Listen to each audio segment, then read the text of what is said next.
Olá pessoal, bem-vindos a mais um vídeo da nossa série Evangelho no Lar. A nossa ideia é auxiliar aquelas pessoas que têm dificuldade de fazer o Evangelho no Lar. Então a gente pega alguns capítulos aqui, eu e mais alguns companheiros, e a gente vai falar sobre esse capítulo, auxiliando assim a você que tem dificuldade de fazer, de interpretar, enfim, o Evangelho segundo o Espiritismo. É importante que você se inscreva no canal, que você dê um like, isso aí ajuda a subir a gente no ranking, ficar mais conhecido, enfim.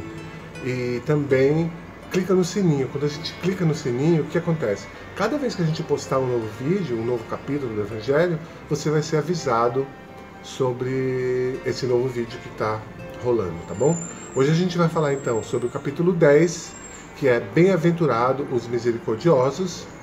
Isso está no Evangelho segundo o Espiritismo, no capítulo 10, nos itens de 1 a 4. E você pode encontrar na Bíblia também, se você quiser, no Evangelho de Mateus, no capítulo 5, versículo 7, no capítulo 6, versículo 14 e 15, e no capítulo 18, no versículo 15, 21 e 22. Esse capítulo fala sobre as bem-aventuranças, especificamente, bem-aventurado os misericordiosos. Então, o que é a misericórdia? Misericórdia é o poder do perdão, é o esquecimento das ofensas, é o exercício do perdão. Então, uma pessoa misericordiosa é aquela pessoa que não guarda mágoas, que não guarda ofensas, que não fica alimentando no coração um sentimento ruim quando alguém faz alguma coisa ruim, desagradável para ela. Então, isso, o misericordioso é aquela pessoa que tem esse dom, que já tem esse exercício dominado dentro do seu coração. Isso é característico das almas mais elevadas, e o nosso objetivo aqui é, certamente, melhorar um pouco a nossa elevação moral, a nossa elevação espiritual. Então, por isso, a proposta é que a gente preste muita atenção nesse capítulo, no que o Evangelho fala, para que a gente consiga, sim, exercitar no sentido de melhorar o nosso sentimento de misericórdia. Primeiro vamos falar um pouquinho do perdão, né? Da importância do perdão. Primeiro que quando a gente fala de obsessão, de perseguição espiritual, aquela coisa toda, a maioria, a grande maioria, o motivador dessas brigas, dessas perseguições, que às vezes duram séculos e séculos. Eu falo séculos porque isso ultrapassa encarnações e encarnações. Então essas perseguições, elas são frutos exatamente da falta do perdão, da pessoa que não aprendeu a perdoar.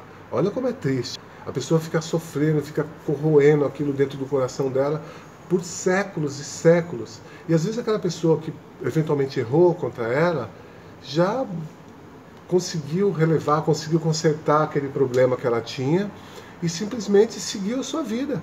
E continua seguindo a sua vida. E aquela pessoa que não perdoou, ela está presa nesse sentimento de ódio, de rancor, de vingança, e ela é vítima do próprio sentimento dela, né? Então ela é vítima dela mesma e não mais daquela pessoa que um dia errou contra ela. Então é muito importante a gente exercitar esse perdão, porque o perdão ele é muito mais importante, muito mais significativo para aquela pessoa que perdoa, tá bom? Porque senão a gente se amarra, a gente se algema nesse sentimento que é da vingança, nesse sentimento ruim que é da falta do perdão. Jesus, ele falou para a gente assim uma vez: reconcilia-te com o seu adversário enquanto estás a caminho, para que você não seja denunciado diante do juiz. Então, o que quer dizer isso, né? A gente tem que procurar ao máximo exercitar esse sentimento dentro da gente enquanto a gente está aqui, para a gente não levar isso para outras vidas, né? Enquanto está caminho, enquanto a gente está nesse caminho, enquanto a gente está nessa encarnação. Depois que a gente desencarna, o que acontece? A gente continua levando os sentimentos. Aquelas pessoas que a gente prejudicou, que a gente traiu, que a gente fez alguma coisa de ruim, elas desencarnam e levam consigo esse sentimento de vingança, né, de dor no coração. E elas alimentam isso. E eventualmente pode vir cobrar essa coisa da gente, né? se não nessa encarnação, em outra, enfim, isso vira um ciclo que não se acaba. Então, a gente precisa prestar muita atenção nisso. Então, quando ele fala reconcilia-te enquanto estás a caminho, é para a gente não deixar para amanhã. Vamos exercitar agora, vamos tentar agora, vamos relevar agora, vamos deixar para trás agora. Não vamos deixar isso para frente, porque lá para frente fica mais difícil, tá bom? Então, essa é o principal mensagem desse capítulo, é sobre o perdão.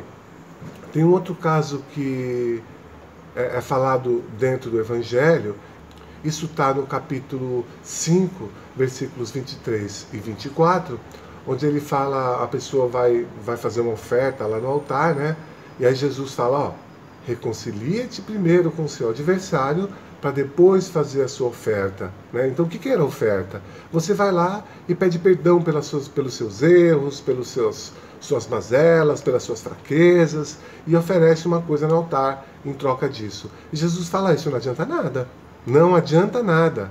Você primeiro precisa perdoar aquelas pessoas que um dia te fizeram mal, para depois você vir pedir o seu perdão, né? Como você quer que Jesus, que Deus te perdoe, se você não é capaz de relevar as coisas que fizeram contra você?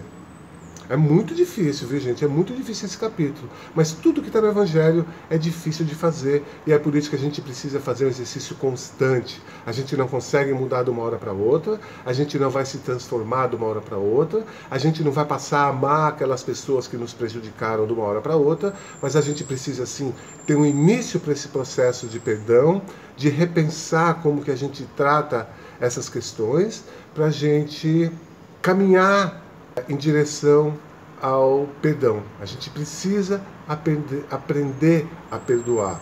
Uma outra passagem muito famosa que a gente tem também, que tem a ver com esse capítulo, é que a gente enxerga um argueiro, um cisco no olho do nosso adversário, do nosso irmão, do nosso companheiro de jornada, e não enxerga dentro dos nossos olhos uma trave gigante. A gente tem um olhar diferente para aquelas pessoas que estão na nossa frente. Então, para eles, a gente enxerga qualquer defeitinho e aumenta isso e coloca isso como se fosse a coisa maior que ela tem dentro dela. Só que a gente não olha para a gente. E quando a gente não olha para a gente, o que eu quero dizer com isso? Que a gente vê o defeito dos outros, né?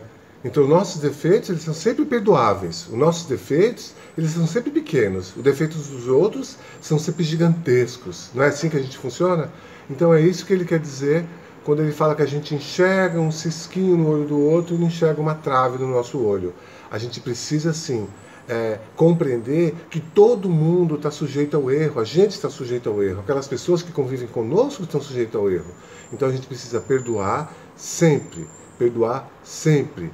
Quando Pedro perguntou se eram 7 vezes, Jesus disse, não 7, mas sim 70 vezes 7. O que quer dizer com isso? Que tem que contar e fazer um risquinho lá? Opa, já foi 69 vezes 7. Não.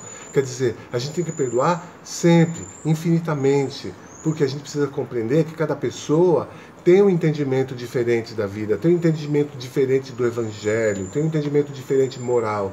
E cabe a gente que está aqui, estudando um pouco, tentando aprender um pouco, se exigir muito mais da gente e perdoar, ser muito mais tolerante com os outros. Então que a gente seja mais rígido com os nossos erros e mais tolerante com os erros dos outros. É simples assim. Então esse capítulo, quando fala bem-aventurados os misericordiosos, bem-aventurados aqueles que estão aprendendo a perdoar. Por que bem-aventurado? Porque a gente estará diante de Deus, né, ao lado de Deus. Porque toda vez que a gente está em exercício da melhora, exercício da nossa evolução moral, a gente está se aproximando de Deus. Tá bom? E lembrar que aquelas pessoas que convivem com o sentimento da vingança, do ódio, aquelas pessoas, elas vivem sempre em sofrimento, sempre em angústia, sempre na escuridão. E a gente tem que fugir disso. A gente tem que perdoar sempre. Exercitar a misericórdia no nosso coração. Exercitar a paciência, a tolerância, a compreensão de que todos nós estamos num caminho de aprendizado. É isso hoje, pessoal. A gente falou do capítulo 10, Bem-aventurados os misericordiosos, e a gente se vê no próximo capítulo. Obrigado, até a próxima.